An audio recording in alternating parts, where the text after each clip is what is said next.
The reason I know weight cutting can be so dangerous is because I have too been a victim of weight cutting. Luckily was able to finish the match, but after literally fell out. It was a really scary experience. I had to go to like heart doctors, regular doctors, just to make sure I could even wrestle anymore.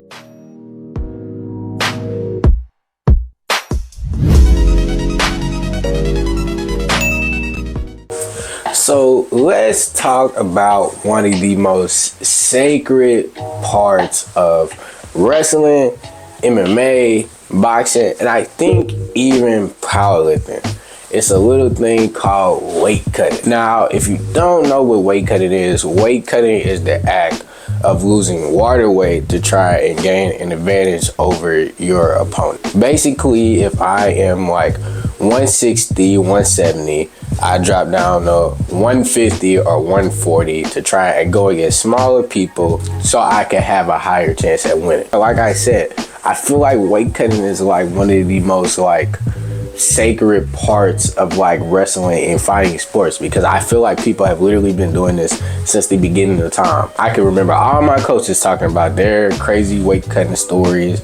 Every old boxer, old wrestler you'll talk to will talk about how much they used to do in the senses of running with sweatsuits, running in 90 degrees, in the very, very, very small portions of food that they would eat, all just to be in a smaller weight class. A lot of you have probably seen weight cutting, especially if you're a casual fan, but probably didn't know actually what was going on and what goes into that. If you don't understand why a person like Gervonta Davis looks like he eats nothing but donuts and drinks like Coke and orange Fanta all day in this video, but then it looks like he saw a ghost and then became a ghost in this video, the answer is weight cutting. There is a way for weight cutting to be done very responsibly and very smart, but honestly, especially in my experience, a lot of people do not weight cut correctly. Even Gervonta Davis. We do remember the video you going in there and buying all that candy, donuts, and junk food. Yeah, you know. When you go pot taro, you gotta go smoothie. What a Jolly Rancher Troy's. I will get that, but it's not glazed. The King pack, you always go King. Gotta go purple Skittles. Gotta get them. And this all while I'm in camp too. Definitely don't worry, cause I'm definitely making weight. Laffy Taffy bites. Get a couple of these too. I'm good. It's actually insane that I feel like at this point, with so much research, with so many actual accidents that have happened at this point, that we still like in these sports don't value it very much at all to weight cut in a safe way. I myself have had experiences with weight cutting. When I was a senior, I had to drop from 155 to 137.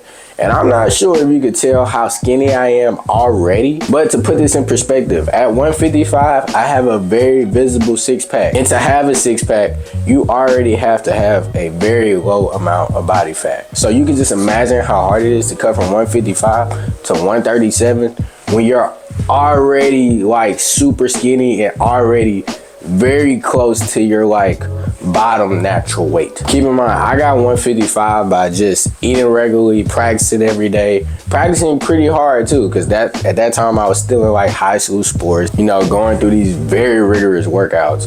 And yeah, 155 was just where I landed if I did nothing out of the ordinary.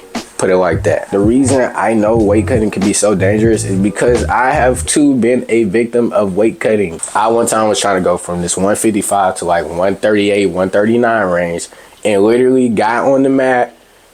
Luckily was able to finish the match, but after literally fell out. I walked to the end of the match and literally just busted out. I had to get treated by paramedics, get fluids, was told to eat a whole bunch. It was a really scary experience. I had to go to like heart doctors, regular doctors, just to make sure I could even wrestle anymore. But again, they told me the culprit of all of this occurring was weight cutting. That is not to my coach's discredit. I'm not gonna lie, they did try to get me to go 160 before the season started. Skinny old me cannot gain 10 pounds. In fact, just like I told you, this story happened 3 years ago. And I told you I walked around at 155. Now I walk around at 158. I do still work out. I work out pretty hard, to be honest, because it's just something that's been ingrained in my system at this point. But I'm not trying to like actively get to a weight class. So that's the difference. When I was weight cutting trying to get to this, I would literally have to run like 5 miles every day before practice. You heard that right. Before practice, I would be up at 5 a.m. running 5 miles just so I could be a little closer to weight, because I still wasn't on weight after running 5 miles and going to practice. Anybody who weight cuts also knows this. There's a certain point in time where your body is going to hit a wall where it is not going to lose any more weight. You can run 3, 4, 5 miles and you'll literally come out losing a pound. I remember at one point that like I would always think that I would have to like finish my first mile so that I could start sweating. Keep in mind, when I would be running, I would keep my room on like 95 degrees. And on top of that, stacking on top of a hoodie, sweatshirt, and sweatpants. And with all of this on and 95 degrees, I would literally have to run a mile to start sweating because my body was so depleted. Tongue wouldn't have any moisture in it. My mouth wouldn't have any moisture in it. My lips would look all white like that episode in the Dave Chappelle show where he's playing a crackhead. It was not an enjoyable experience at all. Now, another aspect of weight cutting is the diet. Now, for me to be able to maintain being like 138 to 141, I would literally drink 1 bottle of water per day. 1. And keep in mind when I'm just telling you, I ran 5 miles and went to wrestling practice. Wrestling practice is one of the hardest practices you could do. We're wrestling obviously all day and we run after the practice sometimes. Not only did I have a small portion of water, I would literally only be able to eat a small portion of like chicken or something like that. Usually I just stuck to like chicken and rice. Things that didn't give me a lot of weight but gave me the most bang for my buck. Obviously this was not the best way to do this because it came crashing down and biting me in the butt when I ultimately fell out. You can see kind of how my face is formed today. I'm going to insert a picture of what I look like when I was at like 137, 138. Obviously, I do understand the advantages of weight cutting, especially for like upper level sports like MMA, boxing, because you weigh in the day before and you have a lot of time to gain all of that weight back. So honestly, it's just idiotic pretty much to go at your natural weight.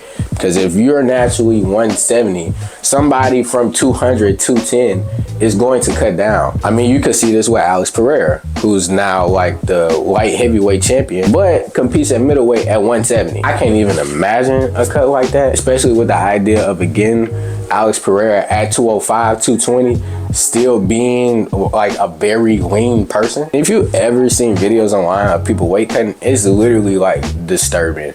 I mean, it was obviously that video of like the girl named Cyborg cutting weight and she's like literally crying in this hot bathtub trying to lose weight. It's people who could like barely stand up and their coaches are just holding them on their way to the scale so they could just stand on the scale and they barely have enough strength to do that. I feel like that is not okay by any metric at all. Cutting weight to that extent is something that should be banned because ultimately I believe it kind of leads to more harm than good. If you don't know, cutting weight has actually unalived people. One specific fighter who unalived himself was a guy named Yan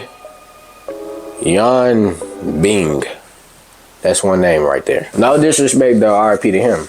But that's an example of somebody who literally lost their life due to weight cutting. And honestly, if I would have tried to lose even more weight, that could have been me too. Even though I said it's like more abundant and like MMA and boxing, sports where you have to weigh in the day before, it happens a whole lot in high school wrestling and younger sports. Luckily, I was on a team who didn't weight cut that much, but I would hear absolute horror stories about other high school wrestlers. You have people coming from like 160 to 120, 180 to 140, 130. And you have to understand at that level, we do not have like access to like nutritionists, people who are telling us how to eat right and how to do this in a correct way.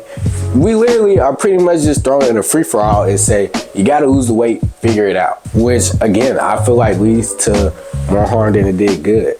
When I was thinking about going to college to wrestle, this was one of the main reasons that I did not want to wrestle anymore and that I could not wait for wrestling to be over. I feel like it literally takes not only the fun out of the sport, but it takes the fun out of life.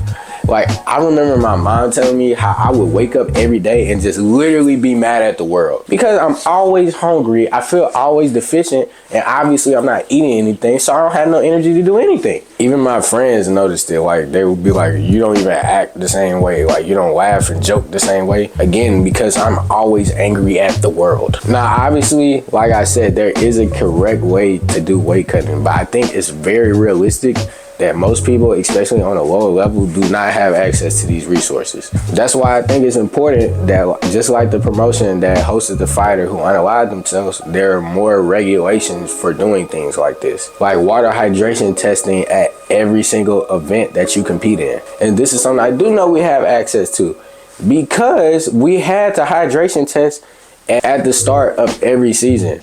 Now, obviously, it didn't do its due justice in like protecting me because I still fell out. Because we knew that when we did the test, we can manipulate it until we're like, we didn't eat anything, we just drank a whole bunch of water or something. And whenever we used the bathroom, it was going to say we were hydrated. Now, of course, if we were to have to wrestle on these days that we did this would pretty much be like non-existent. More like high schools should like implement things like this just to keep more kids safe, to keep more kids from health scares, because we don't want to lose anybody just from trying to get an advantage in the sport. It's ultimately not worth it. And I know a lot of people say, well, just compete at your natural weight. But it's hard to tell somebody to compete at their natural weight where honestly, if they do, they're at such a disadvantage. Like they can't even really be successful in the sport at the same level unless they're just a man amongst children. If anybody who's watching this video is still in high school and they're still cutting weight, I will honestly just encourage you to try and do it more safely.